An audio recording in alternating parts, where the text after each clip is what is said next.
Como es habitual a esta hora aquí en Mega Noticias 3 de la tarde, nos vamos de lleno a nuestra mesa de análisis y le doy la bienvenida a Alejandro Vázquez, investigador de Causa en Común. Alejandro, gracias por estar con nosotros. Hola, buenas tardes, mucho gusto. Alejandro, estamos hablando particularmente en este espacio de Mega Noticias 3 de la tarde del hacinamiento que hay en las prisiones en México. ¿Es el principal problema la sobrepoblación en las cárceles?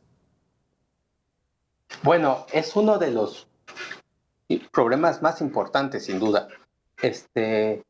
Contamos en el último cuaderno del centro, con la última información con la que contamos, disculpa, tenemos una sobrepoblación casi del 10%. La mitad de los penales del país tienen sobrepoblación. 46% de los penales del país tienen sobrepoblación. Hay estados, como el Estado de México, que tienen más del doble de presos que camas y espacios en los cuales que ellos puedan habitar. Por supuesto, esto genera toda una serie de problemas y dinámicas negativas, desde condiciones de salud muy malas, claro. Calidad de vida muy mala, la imposibilidad de establecer programas de atención personal y de seguimiento adecuado. Pero por supuesto a estos problemas se suman pues, los problemas de gobernabilidad, los problemas de corrupción y los problemas de autogobierno dentro de las cárceles. Se estima que en este penal, el Cerezo número 3 de Ciudad Juárez, Chihuahua, que el 1 de enero de este año hubo un motín espectacular, o sea, fue una masacre, 17 personas muertas, 10 de ellos custodios. Así amanecimos este 2023 y parece que a las autoridades se les está olvidando. La población, estiman que la población, la capacidad de ese Cerezo era para 4,000 personas, casi había 5,000. ¿Qué representa esto? Pues no hay custodios suficientes para cuidar a todos, hay que alimentar a un 25% más y de por sí dicen que la comida es mala. El servicio médico, pues imagínate, está calculado para un determinado número de personas, cómo se ve rebasado, los dormitorios, en fin, es una problemática el tener mucha más población de la capacidad que puedan albergar. Así es, y bueno, además en el caso del Cerezo 3, tenía todo un historial de autogobierno, ¿no?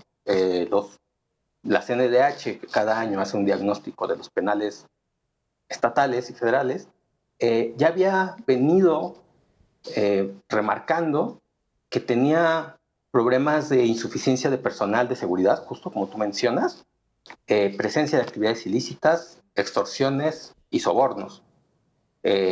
Año tras año se reportaba como un centro con sobrepoblación, con hacinamiento y con deficientes condiciones materiales y de higiene.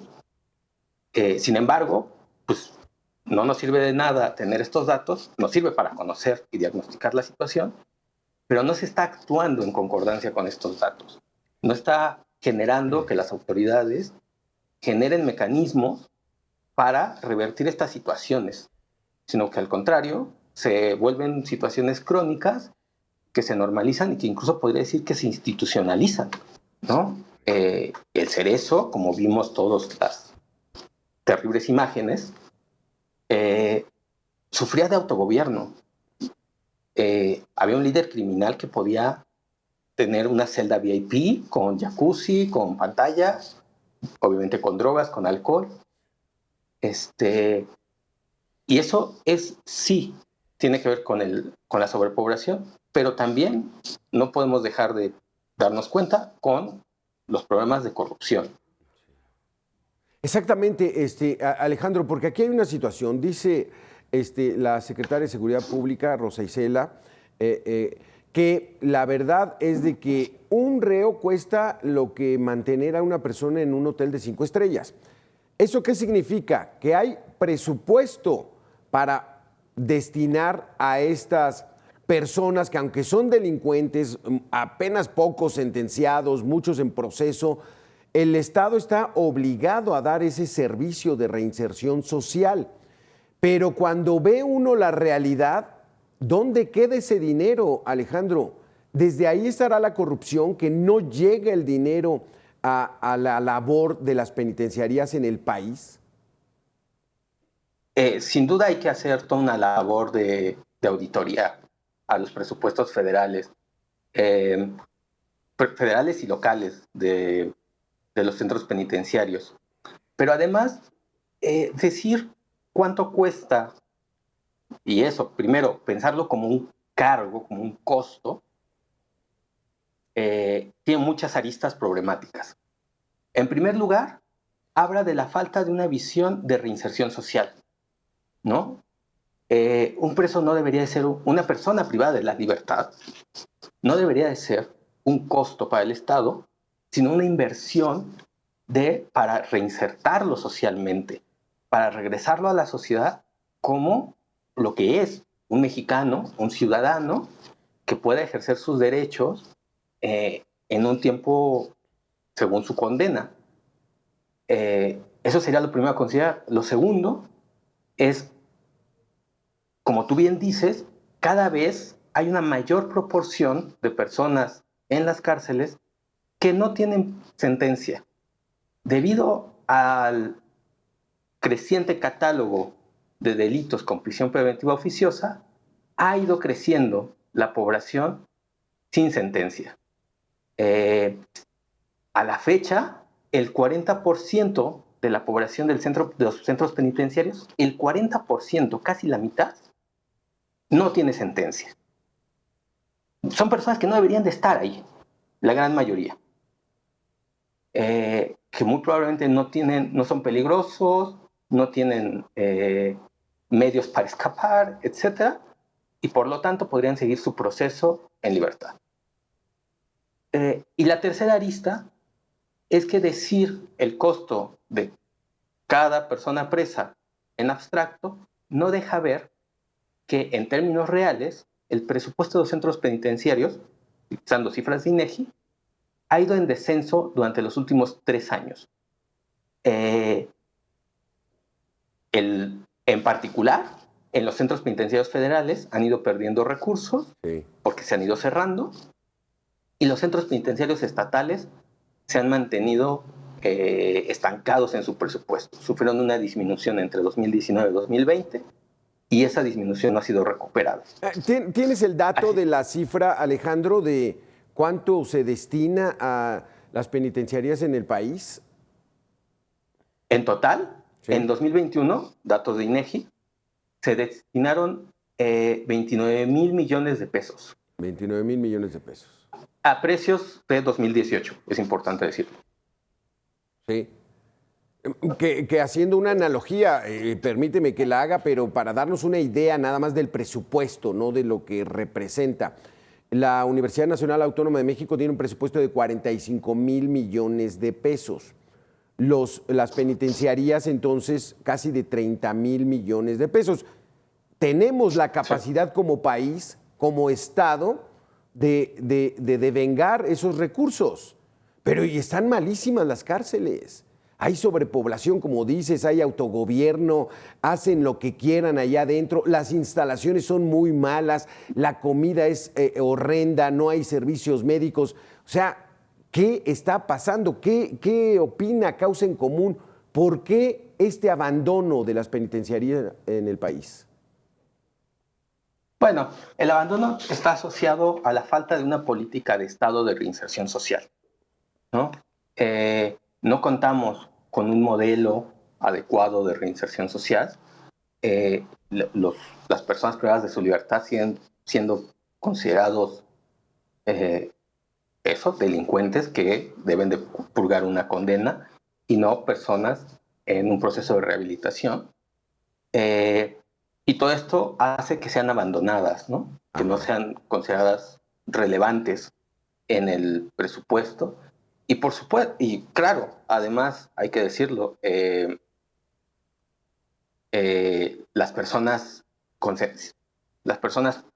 privadas de su libertad no votan, entonces creo que no son un público que haya logrado captar la atención de los políticos. ¿Qué son alrededor de 260,000 los presos que actualmente hay en el país? ¿Un cuarto de millón de personas? Actualmente, perdona. Sí. Si tienes el dato, si no, ahorita son 220,000 personas. 220,000, vamos a cerrarlo en 250,000, ¿no? Un cuarto de millón, para darnos una idea. Pues no son muchos, ¿no? No son muchos. Pero las condiciones en las que se encuentran son verdaderamente lamentables. Algo distinto a lo que ocurre en ese penal famoso de La Rocallosa en Colorado, donde se encuentra el Chapo Guzmán, que se las está viendo duras y que ya prefiere regresar a México, porque allá las condiciones son distintas, ¿no, Alejandro? Claro, bueno, tiene que ver con las condiciones de autogobierno, ¿no? Hay una gran proporción de centros penitenciarios que reportan esa condición. Regresando al ejemplo del Cerezo 3 de Ciudad Juárez, a pesar de la permanente denuncia de las condiciones, no era ni de lejos el cerezo peor evaluado en el país. Hay centros como el de Reynosa, Tamaulipas, que tienen una nota en gobernabilidad, de acuerdo a CNDH, de 1.94. 1.94 sobre 10. Es decir, reprobadísima en gobernabilidad. Claramente lo que prima ahí es un centro en el cual el Estado no tiene control sobre ese espacio. De los 194 penales que la CNDH evaluó en 2019, 106 habían recibido peores calificaciones que el Cerezo 3 de Ciudad Juárez. Es decir, a pesar de las imágenes que vimos y de todo lo que nos enteramos de lo que pasaba en el Cerezo 3, hay 106 penales en peores condiciones de autogobierno.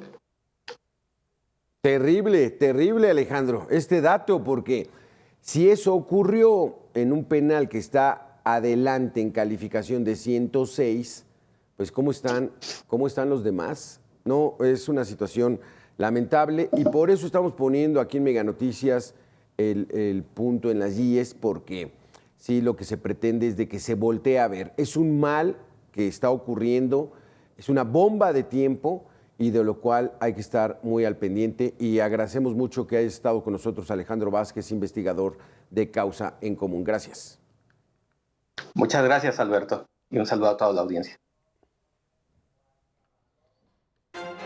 Hasta ahí la entrevista, pero qué barbaridad de la situación. El Cerezo número 3 de Ciudad Juárez en Chihuahua no estaba tan mal calificado en autogobierno, imagínense. Y llegaron y rescataron a 30 reos, mataron a 17 personas, 10 de ellos custodios.